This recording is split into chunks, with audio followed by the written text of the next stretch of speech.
van 12 maart door. Nee, bij Omroep Friesland.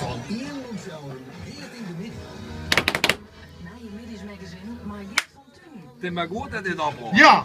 Takken herrie. Ik denk ik jou zo maar een goeie reden. Wist je dat? Wat een rot herrie. Dit mag nooit weg.